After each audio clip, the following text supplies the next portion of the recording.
Welcome to In the Word, a study of the International Bible School lesson.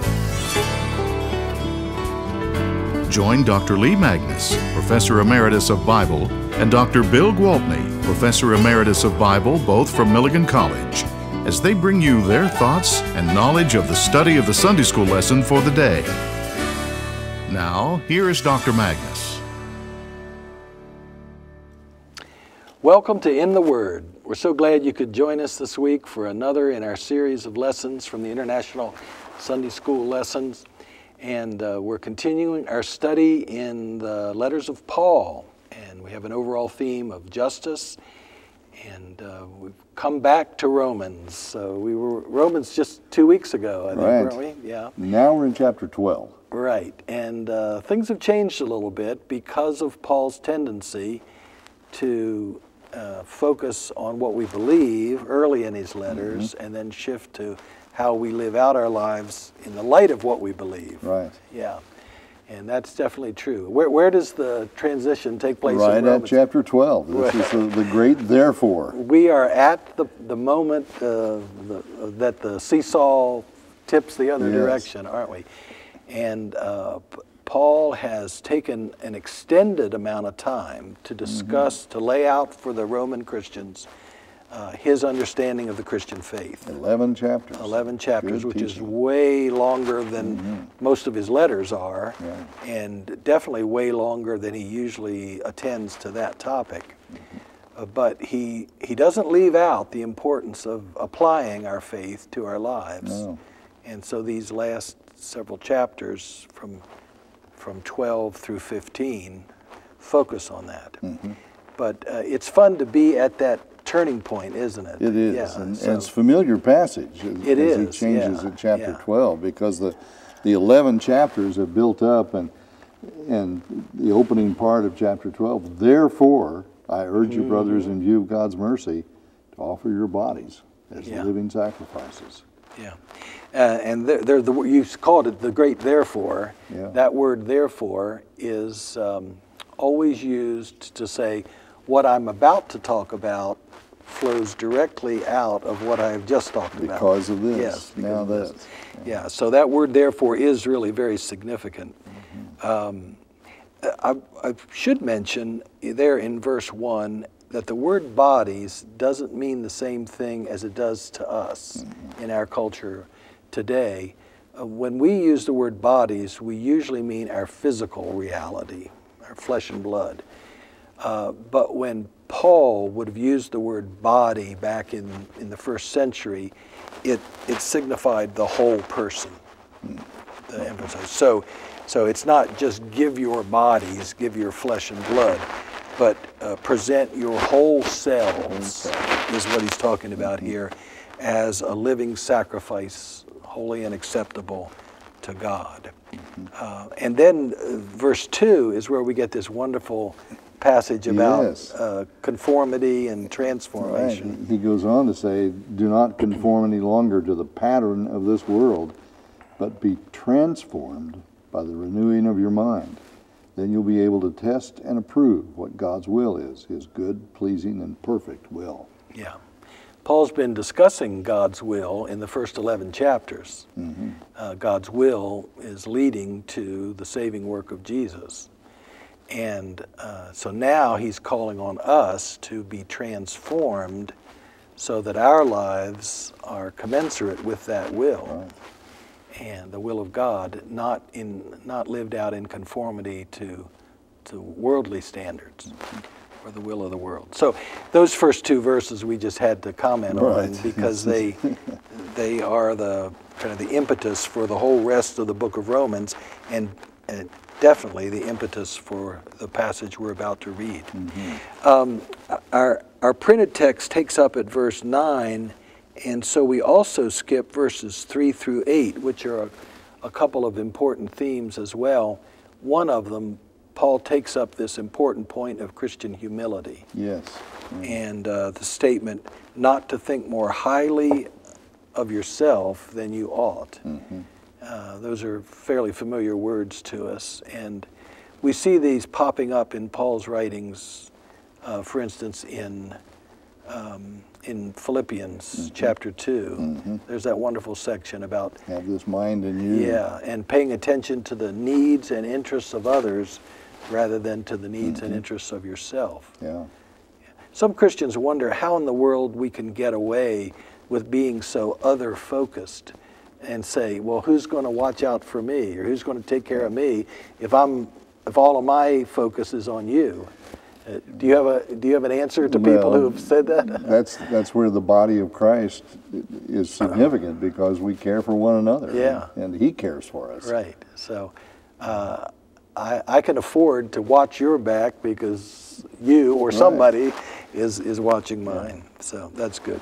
The other topic that's brought up here in this immediately preceding section is the emphasis on the one body of Christ. The body with different parts. Yeah. And that's a theme that Paul picks up here in Romans 12 and in Ephesians 4 and 1 Corinthians 12. All three passages, he connects the fact that Christians are like a human body and that we're different. We have different functions, but there's a unity. Yeah. And the body functions because of the different parts. Yeah, it's a beautiful and powerful metaphor. It really is. It really is so helpful. Yeah. And I think it may be the best way to think about the church.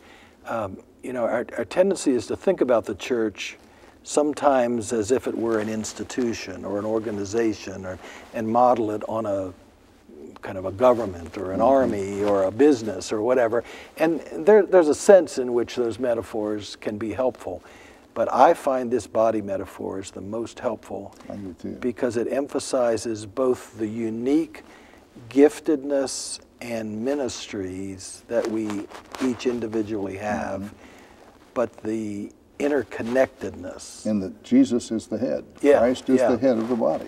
That's an important one as well. Yeah. So remind us again, Romans 12, 1 Corinthians 12, and Ephesians 4 are where one body appears. Yeah. Well, we would do well to come back and look at those all. Well, that's what lies in the background. So now we're ready for our printed text. If you'd read that for us. And Paul here is being very specific, and it's not intended to be a checklist that you have to look at every day, but these are the characteristics of those who take seriously what the commitment to Christ means, and so it's living it out. Yeah, it's not an exhaustive list. There are many other things. Yeah. He doesn't mention prayer, for instance, here, which he does in other places, but this is a really good list. It's a good list, and it's a lot of short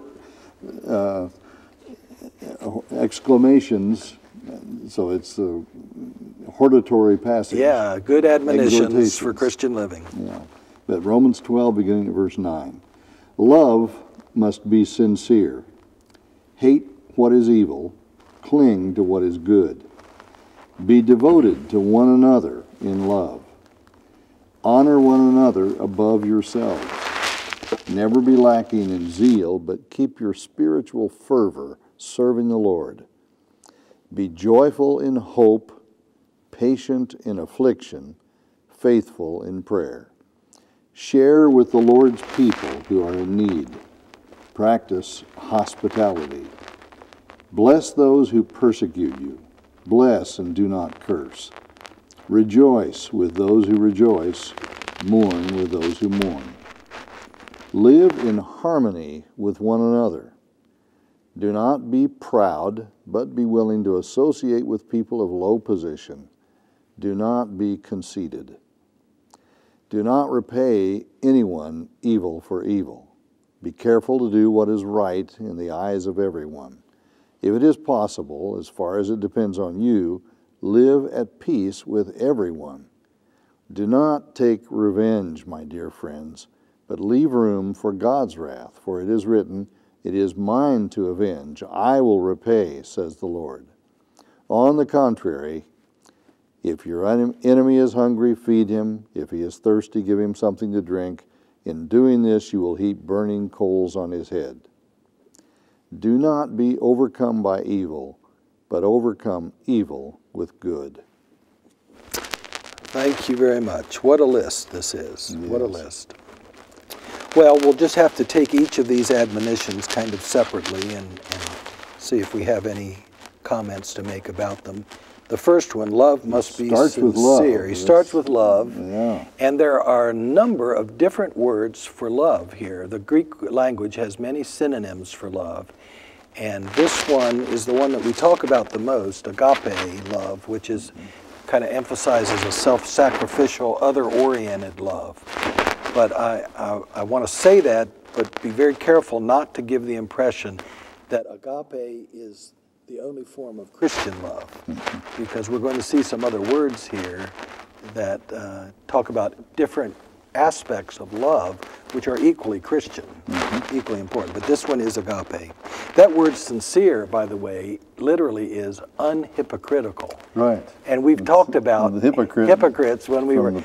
The Gospels. Yeah, those gospel lessons about the Pharisees. Yeah. And so here he says, our love, our efforts to live self-sacrificial lives for other people shouldn't be masked by self-centeredness. And sometimes it can be. Yeah. Acts of kindness to others can be to pump ourselves up or puff ourselves up. Hate what is evil, cling to what is good. The word cling there is the Greek word for glue, which I just love. Be glued to the good. To the good. Isn't that a great? Glued. Yes. just hang in there and make sure that all of your actions are based on goodness.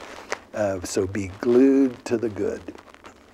And then be devoted to one another in love. That translation hides there are two words for love here. I think your translation in the New Revised Standard Version may be a little clearer there. It's love one another with mutual affection. Yeah, so it begins and ends with two different words for love. Love one another with mutual affection, which is a synonym for love. So love one another with love. And here are two other words for love. The first one, love one another, is based on the root that emphasizes the love that we have for family members, the natural love that a parent feels to a child. I'm sure you've heard new parents say something like, I never realized I could love somebody this much. It draws love out of you just Yes, like Well, that's this love here. Just this almost helpless love that we feel toward a child or a parent or whatever. Then the one that's translated mutual affection, or in the NIV, love, is the word Philadelphia. Love for brothers and sisters, or friends. It could be as well. So right here in these first two verses, we've seen love based on the example of God, agape, family-oriented love, and then friendship love. So it's kind of interesting, all of which are Christian. Well, honor, that's an important Pauline concept, isn't it? And then never be lacking in zeal, be ardent in spirit, is the way it's translated in others. Yeah, ardent in spirit. Ardent, zealous, eager, that'd be another way to do it. Keep your spiritual fervor may sound a little different to our viewers than the King James that some of us remember. It's a little more direct than that. Be fervent in spirit is more the idea. The word fervent there actually is the Greek word for boil, like water, boiling water. Boil over in spiritual fervor. Yeah, so it's kind of interesting. Serving the Lord is pretty obvious, I think. Verse 12 is a wonderful list of parallel phrases, isn't it? Joyful in hope, but patient in affliction, and faithful in prayer. Yeah. And that word faithful is the word persevere. Persevering. It hasn't been too many weeks ago that we had a lesson on prayer, and we talked about whether the Son of Man, when he comes, will find faith. And pray and don't give up hope. Pray and don't give up. Yes. So the importance of perseverance in prayer. It's interesting in this passage just how many of Paul's admonitions flow directly out of the teachings of Yes. Jesus. Yeah. Yeah, that tells me that even Paul and other early Christians like him, who had had no contact with Jesus during his earthly life, had imbibed the teachings of Jesus. Mm-hmm. And what that says to me is that the early church, those who did know Jesus, eyewitnesses, were very, very committed to passing on the actual teachings of Jesus Yeah. to the next generation. As far as we know, the Gospels were not written on paper at that time, but the oral traditions were there. Right. Yeah, if we're right that Romans was written around AD 56, 57, the Gospels had not yet been No. written down, at Yeah. least in As far as we can. fully. Yeah. There may have been little bits of them written. But yeah, you're right. That makes quite a point that the early Christians were passing on the exact teachings of Jesus, and we see them quoted by Paul here as if he were there at the Sermon on the Mount. And, you know, that's one of the things that I appreciate in studying the New Testament, that the teaching of Jesus is uniquely his. You don't find, for instance, Paul, in writing his letters, telling parables and teaching the way Jesus did. And so when the gospel writers quote Jesus, it's not that somebody later put the words in Jesus' mouth. Those words were distinctly Jesus. And the later Christians, when they wrote to one another, they didn't write that way. They didn't speak that way exactly. And yet they knew what he had said and they quoted him. Yeah. But the distinct teaching of Jesus obviously was important to them and was preserved. I agree, and thank you for bringing that up, because it's one of the things that gives me great confidence that we know the truth about Jesus, that they were so adamant in remembering and passing on exactly the events of his life and his teachings, and we see Christians decades later who can refer to events, quote teachings, almost verbatim. Yeah, it's a reason for confidence. That was in an era without cell phones and all the things we think we have to have nowadays to keep. People had better rememberers then. That's right. Of course, I had a better rememberer years ago than I do now too. So. Oh well, where are we here? Oh, verse 13 is a beautiful statement, because here we're back to the topic of generosity, which we were studying just last week in 2 Corinthians. Right. Yeah. Stewardship chapter. That word share, by the way, is, so I think some of our viewers have probably heard the Greek word koinonia, which means sharing or having things in common. And that's the word that's used here. Yes. Yeah. So, And share. share with the Lord's people, but that's not what the Greek says. Yeah, it's the word saints. Right. Yeah. And I think it's important for us to use that word saints of Christians. People who are made holy, who are sanctified. Yes. And it doesn't just refer to how good we are, our innate holiness. Holiness is something that's ascribed to us by God by virtue of our placing our lives in His. And so we are saints. Saints aren't just a few people who get statues. The heroes. This is a reference to all of us. So one of the very most important words in the early church referring to the church. Yeah.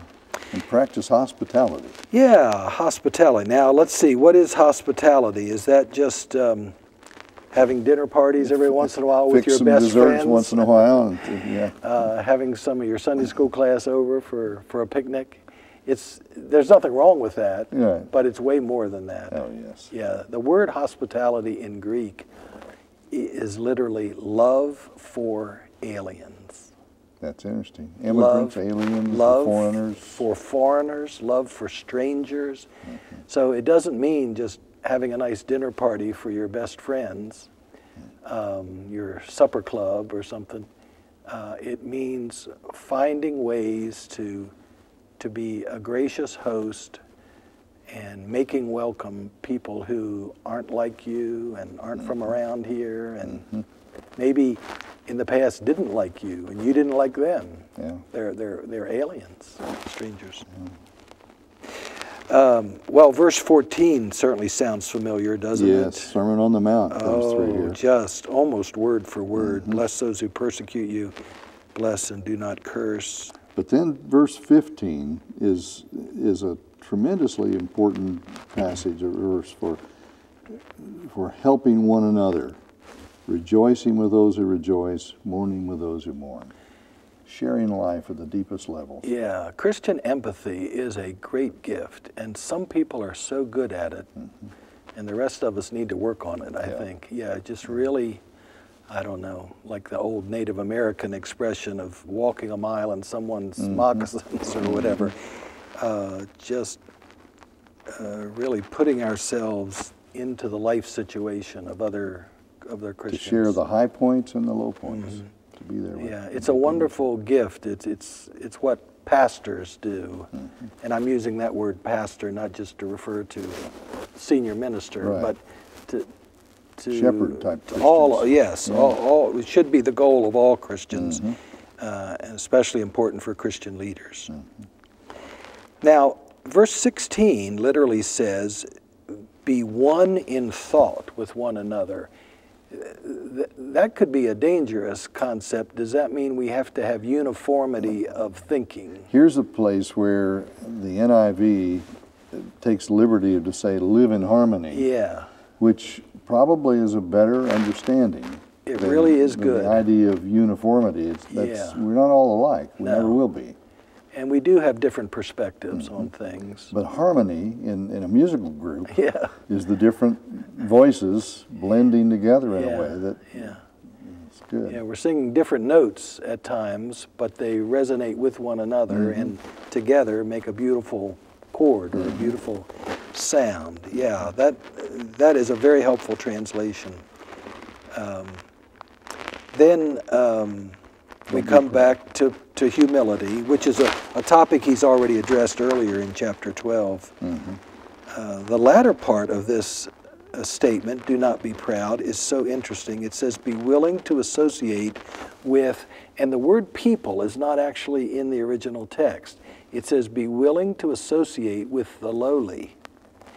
And we can't actually tell if Paul meant with lowly people, which is the way it's normally interpreted, or does it mean with lowly tasks, lowly responsibilities, lowly circumstances? And actually, both things are good admonitions, aren't they? In other words, the second one would mean be willing to take on lowly responsibilities. Play second fiddle. Yeah, Be yeah. the cleanup person. You may be an elder, but you're willing to help keep the nursery if needed, or help the janitor, or mow the lawn, or whatever, like that. Used to say ministerial education at one point was learning how to carry chairs and tables in a church building. To set up for a community meal or something. Yeah. At any rate, so it could well mean that, and that is an important concept in Christianity, I think, being willing to assume lowly tasks. But most translations opt to go with what the NIV does here, be willing to associate with lowly people. And of course, that is the great, great teaching and practice of Jesus, especially brought out in the Gospel of Luke, where he reaches out to the lowliest. And Philippians, you mentioned, where Paul points out that he was willing to become a servant, enslaved. Equality with God was not something to be clung to, but instead he emptied himself. And took on the form of a servant, or actually the word is slave there. And then, speaking of humility, do not be conceited. Just means what it says, puffed up. Verse 17 is also very familiar to us about not taking vengeance. Sounds like the Sermon on the Mount again. Yeah, that's straight from the Sermon on the Mount. I've been thinking about the next statement, be careful to do what is right in the eyes of everyone. That's pretty hard to do. From one way of reading that, it's impossible to do Right. because everybody has different expectations of goodness and rightness, don't Right. they? Yeah. It is actually the word good, by the way. Be careful to do what is good, which he already said back in verse 9. Hate what is evil, cling to what is good. Yeah. It's that word. But even so, everybody has different standards of goodness. But that phrase, in the eyes of everyone, could mean in the view of everyone, in the presence of everyone. In other words, make sure that no matter who's watching you, Yeah. no matter who's looking, whether it's a fellow Christian or your own family or some stranger that you don't even know, make sure that you are always pursuing the path of goodness and never letting down your guard to do evil. Yeah. A witness to insiders or Yeah, outsiders. yeah. Now that, as hard as that is, Yeah. that is actually possible, Yeah. I think, or it seems a little more possible. Well, verse 18, he begins, if it is possible, Yeah. as far as it depends on you, live at peace with everyone. It is hard to live at peace with some people, It isn't it? is. Yeah. Some people are not peacemakers and they're not peaceable. They're cantankerous. And sometimes there are people whose personalities just clash, and Yeah. they're both good people, but they just Yeah. have a hard time Yeah. being in the same place. So the admonition of verse 18 is make sure that from your perspective, as far as Right. it depends on you, Yeah. that your actions are always promoting peace, even if you can't actually work your way to a peaceful relationship. And he does let us off the hook a little bit with that first clause, if it is If possible. it's possible, yeah. Because some people don't make it possible, I Yeah. think. Yeah. So that is a challenging one. And he uses that word everyone. I think he may use that, he uses that word twice here. Do what is right in the eyes of everyone, live at peace with everyone. I think he may be thinking mostly of non-Christians there. Probably more Yeah. inclusive, yeah. Yeah. Don't take revenge, verse 19 says. That's straight from the Sermon on the Mount. And we get this beautiful illustration of a venge-free life from a Proverbs quote. Proverbs 25. Yeah. And whether Paul meant to emphasize, excuse me, the burning coals, or simply use the proverb, and that was part of it. We don't know. I think his main emphasis is on if your enemy is hungry, feed him. If your enemy is thirsty, give him something to drink. And this is a beautiful proverbial illustration of Jesus teaching in the Sermon on the Mount that we should love our enemies. Sometimes we dismiss that because it seems so hard, but it is so central to the teaching of Jesus. And it was central to the teaching of Paul, who on 3 different occasions in his letters said that while we were yet enemies, while we were yet sinners, Christ died for us. Yeah. And so we're now expected to live with that kind of non-vengeful And that attitude. final verse, do not be overcome by evil, but overcome evil with good. The best way to defeat your enemy is to make your enemy your friend. There we go. That's victory. That's victory. Well, thanks so much for joining us for this fascinating list of teachings, really straight from the teachings of Jesus, given to us through the writings of Paul. Hope you can join us next time when we gather to be in the Word. This has been In the Word, a study of the International Bible School lesson with Dr. Lee Magnus, Professor Emeritus of Bible from Milligan College, and Dr. Bill Gwaltney, Professor Emeritus of Bible of Milligan College. Join us again next week for another lesson from the International Bible School lesson text. This has been a production of the First Christian Church Television Ministries.